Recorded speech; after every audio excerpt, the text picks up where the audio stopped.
Hello and welcome everyone. My name is Jamie Hansen and I'll be presenting the webinar today on behalf of your Employee Assistance Program, IBH. IBH is proud to be supporting Mental Health Awareness Month. Each year, millions of Americans face the reality of living with a mental illness. The COVID-19 pandemic has had a profound impact on the mental health of people of all ages. Now, more than ever, it is critical to reduce the stigma around mental health struggles because that stigma often prevents individuals from seeking help. It is important to remember that you are not alone.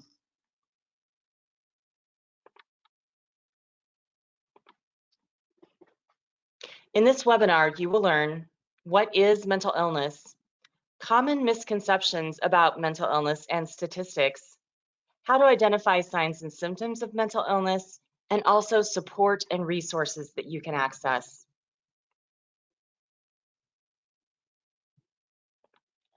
So what is mental illness exactly? Mental illnesses are diagnosable health conditions involving changes in thinking, emotion, behavior, or a combination of these. I'm going to repeat that for emphasis. Mental illnesses are diagnosable health conditions involving changes in thinking, emotion, or behavior, or some combination of these. Mental illnesses are associated with distress and/or problems functioning in social, work, or family activities. The term mental illness refers to the collective of all mental illnesses. This comes from the American Psychiatric Association, which is really the gold standard in the mental health field for diagnosis and treatment of mental illness.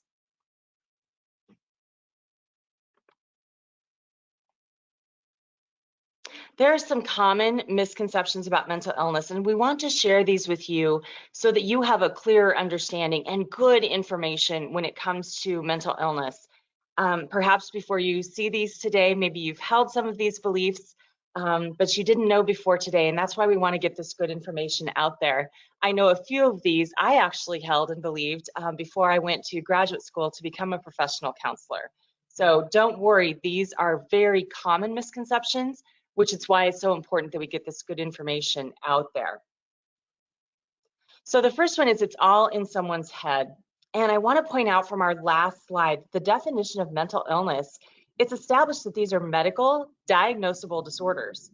They're not fiction and they're not made up. They're truly valid medical conditions that require some form of treatment, be it medication or talk therapy, in order to have some sort of stabilization and or resolution to these conditions. Another common and related misconception is that they're not medical disorders. The fact is these truly are psychiatric disorders, some of which, including depression and anxiety, are among the most commonly diagnosed conditions in all of medicine. And when we say in all of medicine, we mean to include heart conditions, other chronic conditions like high blood pressure, diabetes, thyroid disorders. So in all of medicine, depression and anxiety are among the most commonly diagnosed. Another one is that people can snap out of it, or I could pull myself up by my bootstraps. It's important to note that many mental illnesses have biologically based features that render them impossible to snap out of without proper medical care. As we mentioned in the previous slide, there's a certain amount of distress that goes along with conditions like depression and anxiety.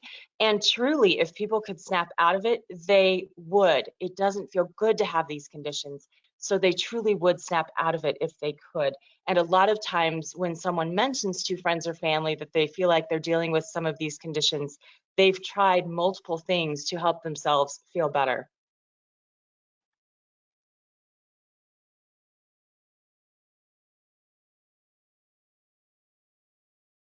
Another common misconception is that medication doesn't work. We need to unpack this a little bit because this can be a loaded and layered belief. Now, in some cases, medication may not work, and we can validate that for anyone in the room who may believe it. However, research tells us that medication in many cases is an effective form of treatment, especially when it's combined with talk therapy, so visiting with a counselor, a social worker, an employee assistance professional. Sometimes one may have to try different dosing or different medications in order to find the right fit, as different medications treat different symptoms. So it's important for people to communicate with their doctor to find the right combination. Another common misconception is that mentally ill people are violent. The truth is, people living with mental illness are not inherently violent. Although irritability is a common feature of many mental illnesses, irritability alone does not ensure that someone will be violent. Irritability is the feeling, whereas violence is the behavior, and one does not necessarily drive the other. And finally, it can't happen to me. We do know that even people without a family history of mental illness can experience one in their lifetimes. There are various risk factors for mental illness, and the more of these risk factors that one experiences, the higher the likelihood they will develop a mental illness themselves.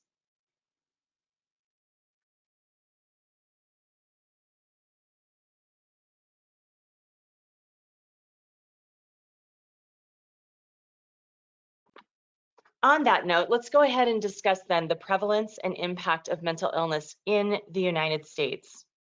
I want to walk through each one of these points individually for emphasis. 1 in 5 adults in the United States, or approximately 44 million people, will experience a form of mental illness in a given year. So that's approximately 20% of us, much more common than many people realize.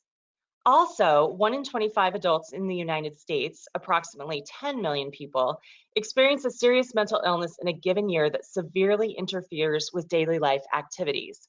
So now we're talking about a disorder that's significant enough to interfere with things like doing household chores, going to and from work, taking children to and from school or activities, basic hygiene activities, connecting with relationships the way they normally do. 1 in 25 of us will experience a severe mental illness in this way. Also, mood disorders known as depression, bipolar disorder, anxiety are the third most common cause of hospitalization in the United States for people between the ages of 18 and 44. And finally, serious mental illness in the United States costs $193.2 billion, that's with a B, in lost earnings per year. These statistics come from the National Alliance on Mental Illness. They are a great resource when it comes to fact sheets, information, data on mental illness and its prevalence, and also treatment in the United States. So let's talk about mental illnesses themselves, and we'll go through a few of the most common conditions that people experience. I want to give you some background information. And I want to note here also that it's not an exhaustive list, but it does contain the most common mental illnesses in the United States. So a few specific points on each of these. As for depression, there are actually many forms of depression. It doesn't always look the same on everyone. In fact, not everyone isolates socially, and not everyone will lay in bed in the fetal position, which is one of the reasons it can go undetected. Depression looks different on different people. Anxiety, there are also healthy levels of anxiety. I might be nervous about passing an exam or anxious before walking down the aisle at a wedding, etc. However, clinical anxiety is marked by excessive fear or worry that interferes with daily functioning. These fears can be real, based on the potential of real events happening, or they could even be irrational fears. Bipolar disorder is characterized by mood instability that can fluctuate between severe depression and manic episodes. During manic episodes, those can last from a few days to several months. One engages in impulsive behaviors and addiction. There are also different forms and intensities of bipolar disorder. For example, Mariah Carey recently disclosed that she was diagnosed with bipolar II disorder in 2001. That's a less intense but still serious form of bipolar disorder. Post-traumatic stress disorder is also known as PTSD. This is a common form of mental illness that gets more complicated the longer one goes without treatment. It is the result of experiencing a traumatizing or triggering event that the person interprets as a dangerous or very stressful, high anxiety inducing event. The emphasis is on the person's interpretation of the event, which is why some people get PTSD from car accidents and others don't, for example. Also, schizophrenia is a disorder where there is a detachment from reality. Hallucinations can be experienced through the 5 senses. The most common hallucinations are auditory, like hearing voices, Although many people experience tactile hallucinations, for example, feeling bugs crawling on them or biting them, and olfactory hallucinations like smelling scents that aren't really there. A key distinction between a hallucination and a delusion is that people literally experience hallucinations through one or more of the senses as if they are really happening. And a delusion, on the other hand, is a strong belief in something that can be proven untrue. For example, the CIA is following me. OCD, or obsessive compulsive disorder, is actually an anxiety disorder. And the compulsive behavior is actually perceived as a coping mechanism for the person who suffers with this.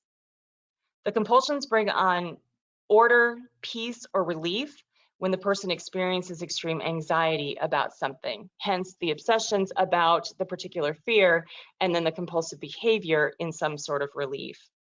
And then ADD or ADHD, known as attention deficit or attention deficit hyperactivity disorder. This is marked by unusually hyperactive behavior and an inability to concentrate that become disruptive and debilitating. This is most commonly diagnosed in children or adolescents, but it is also diagnosed in adults. Now, again, this is a list of some of the most common forms of mental illness and some of their signs and symptoms. At this point, I do want to encourage you, if you are experiencing any of these, or if you're wondering if someone that you love is experiencing any of these symptoms, we always encourage you to seek professional advice from your employee assistance program, from your medical provider, to find out specifically what is happening for you and to determine an appropriate line of treatment. Let's talk about some additional signs and symptoms of mental illness. And I want to clarify that this is a list of common signs of all mental illnesses, although not necessarily a list of symptoms that apply to them all. These signs are what we would observe either in ourselves or others. And it's also important to note that when more than one is present, it could trigger concern and further observation, and again, possibly seeking professional care. Signs and symptoms include things like social withdrawal. Not only if someone tends to be very social, very outgoing, and they are less so, if there's a big change in that direction, but even if someone tends to be more quiet, more withdrawn anyway, but we see a change in that direction. Another one is shifts in mood. Maybe the person seems depressed, or their mood tends to swing between depression to hyperactivity or irritability. Another one that we look for are dramatic changes in sleeping habits. And by the way, these can go either direction. So whatever is normal or common for me, maybe I get 7 or 8 hours of sleep a night. Now all of a sudden I'm sleeping 10 to 12 hours, and it seems like it's not enough for me to feel rested. It can happen the other direction as well, where insomnia sets in and I am tired, I'm exhausted. Maybe I can go to sleep, but I have a hard time staying asleep. Maybe I can only sleep for 2 or 3 hours and then I'm awake again, and it's hard for me to go back to sleep. Some people will also describe a difficulty going to sleep, even though they're tired, because they are so short on sleep and rest. So the amount of sleep isn't as important to note as the change in one direction or another when it comes to sleeping habits. Also, dramatic changes in eating habits, and this works the same way as sleeping. It's the change that we want to pay attention to. So whether we're eating more, doing some emotional eating, doing some carb loading, or perhaps we have no appetite and we're eating less, or maybe foods that we really enjoyed, foods and beverages that we really did prefer, no longer sound good to us anymore. So a dramatic change in eating habits can be a sign or a symptom that there's something going on from a mental illness perspective. Any feelings or talk of worthlessness or helplessness, these are common, and they're also something that we want to pay very close attention to. What I tell my clients over the years is this is definitely a sign of the depression and or the anxiety talking. It is a common symptom and something that we certainly want to address professionally. Another one is loss of concentration. And if you have a good memory or you're great with numbers or names, and all of a sudden these aren't coming to you, this can be a very distressing sign or symptom. Now, the good news is when we do seek treatment, and by the way, mental illness is highly, highly treatable, and we get some relief from what we're going through, this symptom will actually go away. So I love sharing that with clients because that is good news. That loss of concentration is especially alarming, but it's also something that will go away as we do seek care for the mental illness. Thoughts or threats of suicide are highly of concern, and we always recommend, if you're hearing of that with a family member or a loved one, or if you're dealing with that, to take this very seriously, because we're talking about thoughts and threats that have potential long-term and permanent consequences. So any talk of harm to oneself or others, we definitely want to get the authorities involved. They are the experts.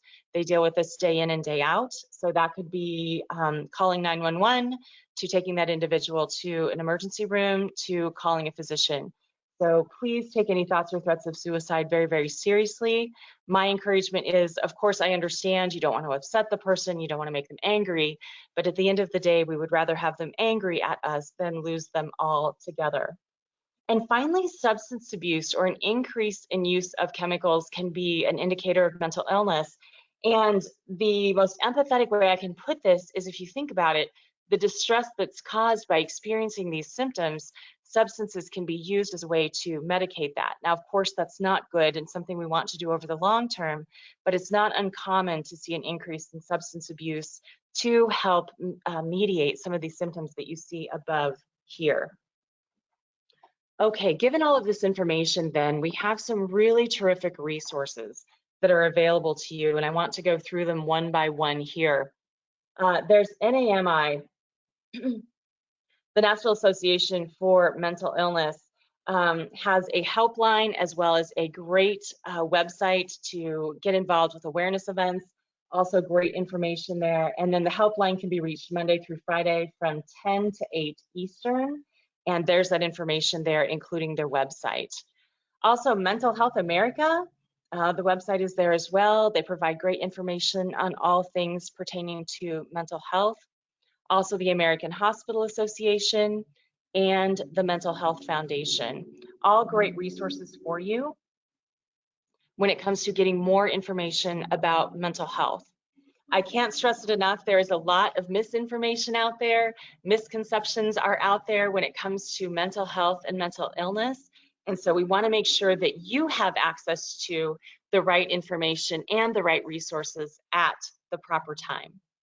That's all we have for you today, and I really want to thank you for taking this time to invest in yourself as well as those that you lead, your loved ones, to get great information when it comes to taking great care of your mental health. We do wish you the best. We're here as your employee assistance program. Please don't hesitate to contact us with questions. Thank you so much. Stay safe and be well.